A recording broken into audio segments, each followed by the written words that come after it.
Hey, what's going on, everyone? My name is Peter Jennings, and I go by CSURAM88 across the daily fantasy industry. Back here with another lineup review at fantasylabs.com. It was a great weekend watching the Masters. I'm personally a little heartbroken for Speith, not just financially, but just big fan of his, and was certainly rooting for him to close the deal. And what a terrible way to lose. I mean that quadruple bogey at 12 is just so frustrating. I mean, I've never seen Jordan ever hit a ball that fat, from such a short distance, and just a wild Masters. But got new PGA tools here at Fantasy Labs. Those certainly helped me a lot this week, and had a nice score here. My cash game teams were decent. I had one really good team, and I had one awful team. One of the teams is actually in this, but fortunately took second for 100,000 here, which is always nice. So just looking at I had three teams in here, and this team I actually used in cash some. So I'll talk about that just real quickly. Love Paul Casey this week. He was my most heavily weighted player. Charley Hoffman was my second, and that was just straight for cash games and just my exposure and things. And those are certainly two chalky picks. They both stood out a ton on in the models on Fantasy Labs. The big thing for me with Smiley was the driving distance. Played Rickie Fowler, who I fell in love with. Talked about him on the live show. Totally got that wrong. He was definitely the most surprising player for me this week, especially that first round where he just completely fell apart. Zack Johnson, who I'm sure a ton of you had, I loved him, even though he didn't really fit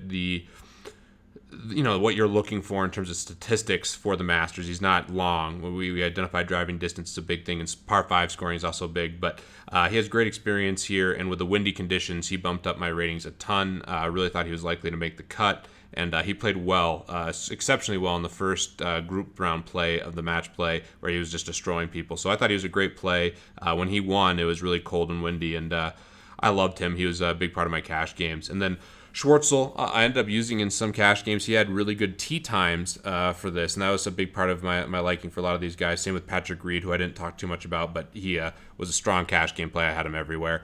But Schwartzel had really great tee times with the way the wind worked out, and not worked out, but what it was forecasted as on Thursday. So I really like Schwartzel as a play, and I really liked him in tournaments because I thought he was a great pivot from Stenson. He has a good course history here. He's long. His stats really line up, and I thought he'd be a more contrarian play, and he bummed out and missed the cut. And I didn't talk enough about Zack Johnson because if any of you guys rostered him, he would have made the cut. But he had a penalty called on him after the round for barely grazing the water in a hazard. The ball was playable. He played out of the hazard, like kind of a big puddle type thing. And obviously you can't ground your club in the hazard. And he, wasn't grounding the club, at approach, and just as he took it back, just grazed the water, and that 2-shot penalty made him miss the cut. So tilting for anyone who had him. My other team here that didn't finish out well, this was specifically another tournament team. I love Bubba this week. I thought he set up really well. The wind kind of got me off him a little bit, but still thought he was a great play with his driving distance, and obviously the Masters sets up really well. I'd be shocked if he doesn't win another green jacket down the road. Jimmy Walker, the curse with the par 3 contest didn't end up coming to fruition, no one who's won the par 3 contest has won the Masters, so, that still is true, but I like Jimmy Walker a decent bit this week. Love his driving distance. Same thing for Justin Thomas. I thought the article by Sean was great. He talked about how first-timers, yes, they haven't won, but they actually have done pretty well. So Justin Thomas, Charley Hoffman, two young guns that both hit the ball a mile that I really liked. Snedeker, known as a great win player, that factored into my decision big on him. Loved him this week for tournaments. Didn't think he'd be heavily owned, and he was only 6% owned here in the Thunderdome.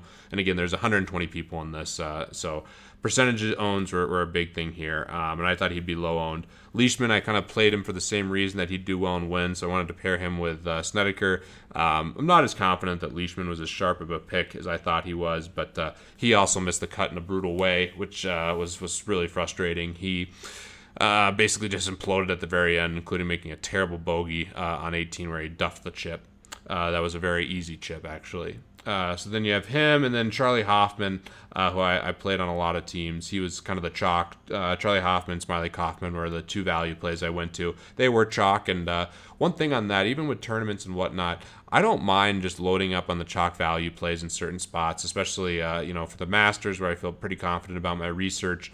Basketball is a great sport where you just load up on the value plays.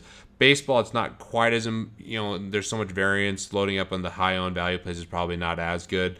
But I seem to play them a lot because I'm a cash game guy. And one thing I need to get better at is just ownership stuff and not just playing the optimal plays, but playing correlated and leveraged contrarian plays in tournaments is something I'm going to really work on in baseball. And actually, the thing I'm most proud of about this is I made a last second switch to Jordan Spieth. Specifically to be contrarian in this tournament, and it worked out really well. So the team that got second had everyone make the cut, which was fortunate. It wasn't even that big of a sweat at the end, just because Speith kind of imploded. Casey I talked about, he was a lock for me. I had him in all my cash game teams. I had him in like 40-some% of my Millionaire Maker teams. He was my favorite play. Great tee times, driving distance. His price was just way too low for the caliber of player he was. Same with Charley Hoffman. I owned him a lot, and you can see both these guys were pretty obvious plays, 30% owned, and a very sharp tournament. DJ was another obvious tournament play. I played him strictly for the upside. He could have easily won the Masters. It's unbelievable how many short, easy putts he misses. And certainly frustrating for him. Another close call. He's as talented as anyone. That shot he hit on 15 was absolutely incredible, where he was behind the trees, had 219 out, and just threaded the needle in between the trees and put it on the green. Gave himself a great look at eagle. And he's a stud. He's great for DraftKings scoring. I'll be using him a lot. He may not win these tournaments, but he scores so well in DraftKings scoring. He's just incredible. So Dustin Johnson, I thought was a great tournament play. Kevin Na, this is the most interesting play. I didn't use him quite as much in the Millionaire Maker. I didn't love his upside, but Kevin Na, in my opinion, was a very safe play. And one thing you'll have to notice about the prizes here, it's 120 people, 150 to first, pretty flat payout. But it pays 24 people, so it's paying 20% of the field. So it's not a cash game, but it's still a structure in which you can take more conservative plays. You don't just have to take the leverage plays. It's not all about first place cashing. Certainly it's nice, especially on a $5,300 buy-in. So Kevin Na really stood out to me because he was so likely to make the cut. He is just an incredible grinder, and there's a lot of stuff that I looked at that indicated that he was a great player to make the cut, much more so than almost anyone in that range of players. He was in the high 6,000s, I believe he was 6,900, and he stood out to me as an incredible play. So I really liked him. Then Jordan Spieth, this is what I'm most proud of, 3.3% owned in the Thunderdome. That's just shocking, and it made sense why. I was not on Speith. I'll be the first to admit. I didn't use him as much in the Millionaire Maker. I even talked on the show how he was probably my least favorite stud, and I believe that. I just didn't think I thought the other studs were coming in a little bit better, and obviously that's a recency bias thing. But in addition to that, I really relied on taking guys with good driving distance. That's what the Fantasy Labs models really bared out, and Speith obviously isn't as long as Jason Day or Bubba Watson or Dustin Johnson, Rory McIlroy. He's one of the shorter hitters, but obviously has the reputation at the Masters, and I strictly took him in this tournament as a leverage play. It worked out great, 3.3% owned.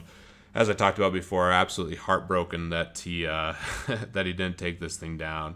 He's going to relive 12. I mean, he shot a 32 on the front, coming in with a 5-stroke lead to the back. I mean, you guys all saw, just absolutely devastating. But this is one of my more proud moments in tournaments. I am not good at nailing the good contrarian leverage play. I understand the value of it more now than I did in the past, but certainly I'm known for playing chalk, and I kind of just grind it out in cash games, and that's a big part of my process. And I'll be the first to admit there's a ton of other people who are much, much better than me at tournaments, and they're great at identifying the low-owned leverage play. And this was something I'm particularly proud of because it's my favorite way to go contrarian. Spending up to be contrarian with Speith. I thought Speith and McIlroy would both have lower ownership, because of their price. You could basically fit the studs if you wanted to just play, say, Dustin Johnson or Matsuyama or Mickelson or whoever, really. If you played with just one of those guys, you could get all studs. Or studs is not the right word, but you could get all very high caliber golfers just staying in the 8K range. You had to kind of dip down to a lower caliber, or, not the name recognition and certainly not the respect of the odds makers for some of these other guys lower down. So balanced rosters were really popular, and I thought, especially if you want to play two studs, you want to play Fowler and Dustin Johnson, you could easily do that. It was just much harder to play Speith in one of those studs. Same thing with McIlroy. So that's why I thought he was a great play. I thought the price and roster construction were reasons people would fade him. And obviously he has as much upside as anyone we saw here with the Masters. So a lot of talk about him, but really proud to have him at 3.3%. And if he would have won, I would have shipped it. But certainly, I guess it wasn't meant to be with Speith and for me winning the Thunderdome.